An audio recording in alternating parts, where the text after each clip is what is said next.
Japan के prime minister Fumio Kishida जो हैं वो इंडिया आ रहे हैं, और वो इंडिया आ रहे हैं एज ए G7 की चेयर उनके पास है। इंतहा हो गई इंतजार की। ये IMF क्यों हमें छेड़ रहा भाई? क्यों IMF हमें तंग कर रहा है? इमरान खान नियाजी को उसके जमान पार्क लाहौर रेजिडेंस पे पुलिस आई, इस्लामाबाद पुलिस अरेस्ट करने के लिए। खान साहब 9-2-11 हो गए। कुछ लोग कहते हैं कि घर के पीछे सीढ़ी थी, खान सीढ़ी टाप के नेबर के घर में चला गया। देखें आज के जापान के ताल्लुकात क्या हैं इंडिया के साथ, कि जापानीज प्राइम मिनिस्टर आ रहे हैं एज ए G7 चेयर और वो काम करना चाहते हैं प्राइम मिनिस्टर मोदी के साथ। क्यों लोगों को सस्पेंस में आग में टांग रखा है?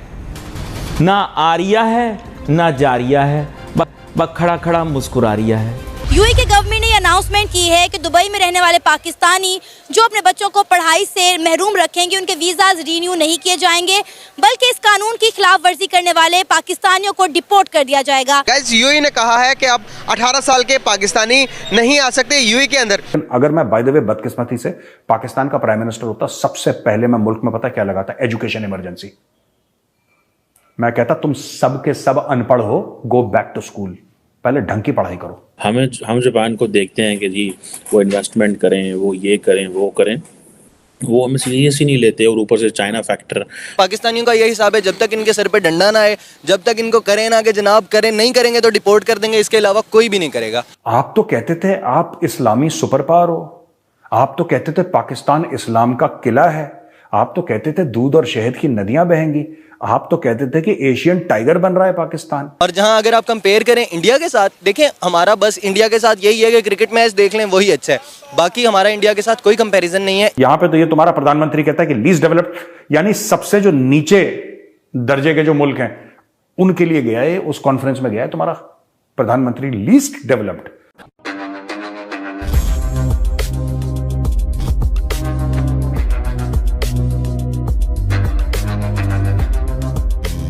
नमस्कार दोस्तों यूएई की गवर्नमेंट ने पाकिस्तानियों के लिए एक नया कानून निकाला है, जिसके तहत जो भी पाकिस्तानी अपने बच्चे को यूएई में एजुकेशन नहीं दिलवा रहे हैं, उनके पासपोर्ट को रिन्यू नहीं किया जाएगा और उसे पाकिस्तान वापस डिपोर्ट कर दिया जाएगा।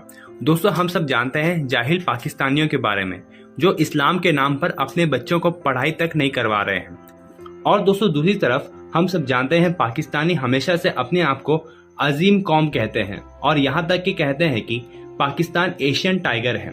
लेकिन दोस्तों पाकिस्तान के ही प्राइम मिनिस्टर इस वक्त मौजूद है कतर में। और वे अटेंड कर रहे हैं world most under developed countries के मीटिंग को। मतलब कि पाकिस्तान कोंगो, सोमालिया जैसे कंट्रीज के साथ बैठ करके भीख मांग रहा है कतर में। तो चलिए दोस्तों इसी पर आगे पाकिस्तानी मीडिया का रिएक्शन देखते हैं। दोस्तों जापान के प्राइम मिनिस्टर फूमियो किशिदा जो हैं वो इंडिया आ रहे हैं, और वो इंडिया आ रहे हैं एज ए G7 की चेयर उनके पास है। कि देखें आज के जापान के ताल्लुकात क्या हैं इंडिया के साथ, कि जापानीज प्राइम मिनिस्टर आ रहे हैं एज ए G7 चेयर और वो काम करना चाहते हैं प्राइम मिनिस्टर मोदी के साथ। और वो इस महीने के मेरे ख्याल आखिर तक आ रहे हैं। और अब इंडिया के पास G20 की चेयरमैनशिप है, चेयरमैन है, वो G7 के हैं। और आप इमेजिन कर लें कि किस तरह दोनों मुल्क जो हैं वो काम कर रहे हैं। और पाकिस्तान के लिए इसमें जो इम्पोर्टेंट चीज़ है वो ये है कि ये जो जॉइंट प्रेस रिलीज जारी होगी उसमें ये जिक्र होगा कि Pakistan should stop counter terrorism. ये जो टेररिज्म है स्पॉन्सर नहीं होना चाहिए। क्योंकि लास्ट टाइम जब आई थिंक किशिदा साहब आए थे, या आई फॉरगॉट कि कौन आया था, I think Japanese foreign minister आए थे या कुछ आया था जापान से बड़ा इम्पोर्टेंट इंडिया, तो इंडिया मेड इट श्योर के बीच में ये लिखा जाए। और फिर हुआ ये कि आई वाज इन इस्लामाबाद और मैंने चेक किया मुख्तलिफ सोर्सेज से, तो फिर पाकिस्तान ने एहतजाज किया था जापान के साथ कि ये आप क्यों कर रहे हैं। और मेरी इतला के मुताबिक जो जापानीज़ गवर्नमेंट है उसको ये एडवाइज़ किया गया था कि आप ये काम ना करें, ये जो आप क्योंकि जब जापानीज़ प्राइम मिनिस्टर इंडिया आता है तो ज़ाहिर बात है एक पूरे खित्ते का एक अप्रोच ली जाती है। I don't want to give details, I have some details on that, लेकिन जो जैसे इम्पॉर्टेंट चीज़ ये है कि बेसिकली किस तरह इंडिया और जापान की जब जॉइंट स्टेटमेंट आएगी उसमें पाकिस्तान का जिक्र आएगा, और that will not be with a good reference. Shahbaz Sharif ये दोहा पहुंचे और यहां पे एक यूएन कॉन्फ्रेंस है दोहा में, लीस्ट डेवलप्ड कंट्रीज। अब ये देखिए, ये कॉन्फ्रेंस है लीस्ट डेवलप्ड कंट्रीज की, जिसमें ज्यादातर अफ्रीका की कंट्रीज हैं, कुछ एशिया की कंट्रीज हैं, ज्यादातर की बात कर रहा हूं मैं। I am not talking about everything, I am talking about not all the countries but most of the countries, they are from Africa and some are from Asia. तो एलडीसी यानी कि लीस्ट डेवलप्ड कंट्रीज का एक Qatar में हुआ, यहां पे पहुंच गई है। और फिर इन्होंने देखो इनका ट्वीट, इनको ना शर्म भी नहीं आती यार। मुझे एक बात समझ, अगर कोई हया हो, कोई शर्म हो, आप में कुछ अगर गैरत बाकी हो, कोई सेल्फ रिस्पेक्ट हो,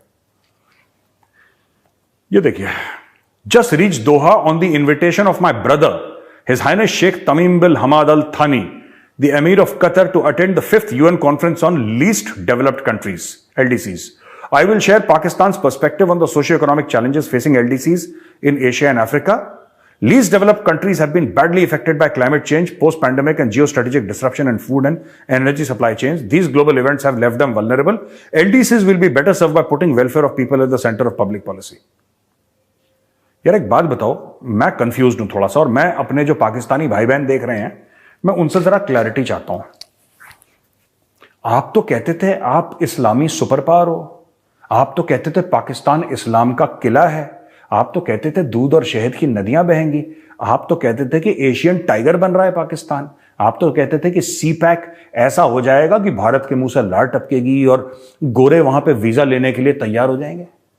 है भाई, है भाई, है आप तो यही कहते थे, जिहाद फी सबीलिल्लाह, पाकिस्तान ऐसा हो जाएगा कि ऐसा हो जाएगा फलाना। यहां पे तो ये तुम्हारा प्रधानमंत्री कहता है कि लीस्ट डेवलप्ड, यानी सबसे जो नीचे दर्जे के जो मुल्क हैं उनके लिए गया है, उस कॉन्फ्रेंस में गया है तुम्हारा प्रधानमंत्री। लीस्ट डेवलप्ड यानी कि जो सबसे कम जिनमें डेवलपमेंट हुए, वो बगल में कॉन्गो भी होगा, बगल में सूडान भी होगा, ठीक है, इधर अफगानिस्तान है, इधर पाकिस्तान है। गरीब मुल्क होना कोई बुरी बात नहीं है, ठीक है। अफगानिस्तान में प्रॉब्लम है, अफगानिस्तान के पास पैसे नहीं, दैट्स ऑल राइट। सूडान में प्रॉब्लम है, सब में। लेकिन सिर्फ पाकिस्तानी इतनी बढ़के मारते हैं, सिर्फ पाकिस्तानी इतनी फेंकते हैं, इतने फेंकू हैं दिन रात, हम ये कर देंगे, हम वो कर देंगे, हम ऐसा कर देंगे, हम वैसा कर देंगे, और फिर चुपचाप से कटोरा लेके ना, भाई साहब जरा 10 रुपए दे दो यार, ये औकात है। तुम्हारा प्रधानमंत्री गया है लीस्ट डेवलप्ड कंट्रीज और वहां पे लेक्चर देगा और फिर कतर से कुछ पैसे मांग के लाएगा। यार मैं फिर कह रहा हूं, गरीब मुल्क होने में कोई बुरी बात नहीं है, हर एक मुल्क एक जैसा नहीं होता। लेकिन कभी आपने सुना है कि बांग्लादेश ने या सूडान ने या कोई भी मुल्क है, मुझे नहीं पता इसमें कौन कौन से मुल्क है, लेकिन सूडान में गेस कर रहा हूं, ये मेरा गेस है, आपने कभी देखा है सूडान ने बड़ी बड़ी फेंकी हो कि हम ये कर देंगे, हम शाहीन हैं। एक तो अल्लामा इकबाल ने इतना झूठ बोला, और वो सारा का सारा झूठ पाकिस्तान वाले घोल के पी गए। ये एक्चुअली मानते हैं शाहीन है, शाहीन मतलब चील जो होती है ना, ईगल, ये इनको एक्चुअली लगता है शाहीन है। और पता नहीं कौन से शाहीन है, उड़ तो पाते नहीं हो तुम, फिर कैसे शाहीन हो? You are a fat duck, you are not a shaheen, you are a duck. तुम एक बतख हो, मोटा सा बतख जो उड़ नहीं सकता, वो वॉडलिंग इन द वाटर। मैं जब पॉलिटिक्स पढ़ा रहा था यूनिवर्सिटी के अंदर, अभी भी पढ़ा रहा हूँ, लेकिन जब मैं ये फॉरेन पॉलिसी का कोर्स पढ़ाता था, तो हम ये डिस्कशन करते थे कि भाई पाकिस्तान जो है वो अपनी हर चीज़ कश्मीर से लिंक कर देता है। इंडिया कहता था कारोबार करें, हम कहते थे नहीं पहले कश्मीर हल करो। इंडिया कहता था ये करो, हम कहते थे कश्मीर हल करो। आज इंडिया कहता है अच्छा कारोबार क्या करना है, कारोबार करना है, अच्छा पहले दहशतगर्दी बंद करो। सो इंडिया ने उसको, जो हमने कश्मीर किया, इंडिया आपने उसको दहशतगर्दी से लिंक कर दिया। और अब पाकिस्तान जिस तरह कह रहा है, उन्होंने समझ ही नहीं आ रही हमने जाना कौन से रास्ते में। और फिर अभी जब पाकिस्तान और भारत की ये जो ट्रेड हो भी रही थी, वो सारी बंद हो गई 370-35A के बाद, जब दोनों सरकारों ने, इंडियन सरकार ने हमसे मोस्ट फेवरेट नेशन स्टेटस वापस ले लिया। उन्होंने हमसे मोस्ट फेवरेट नेशन स्टेटस वापस ले लिया भारत ने। वो इसलिए वापस ले लिया, उन्होंने कहा यार ये चले ने, इनको तो हम देते हैं, जो है वो देते हैं, ये कारोबार ही नहीं करते। और हम दे नहीं सकते थे। हमने जरदारी साहब के ज़माने में पीपल्स पार्टी के 2008 से 13 देने की कोशिश की, लेकिन उस वक्त भी कहा जाता है कि हमारी जो डीप स्टेट है और इस्टेब्लिशमेंट के लोग हैं, इन्होंने मजहबी जमातों को एक्टिवेट किया, हाफिज सईद की जमात को एक्टिवेट कर दिया और कहा कि हम ये नहीं होने देंगे, ये जो मोस्ट फेवरेट नेशन स्टेटस वाला चक्कर है ये हम नहीं कर देंगे पाकिस्तान। और हम अवाम को सामने क्या बताते थे? मोस्ट फेवरेट नेशन स्टेटस का मतलब ये था, होना तो ये था कि कारोबार करेंगे। एक लिस्ट होती है negative list and positive list की, कि ठीक है जी ज़्यादा से ज़्यादा पॉजिटिव लिस्ट हो ताकि कारोबार हो सके जिनके ऊपर ना।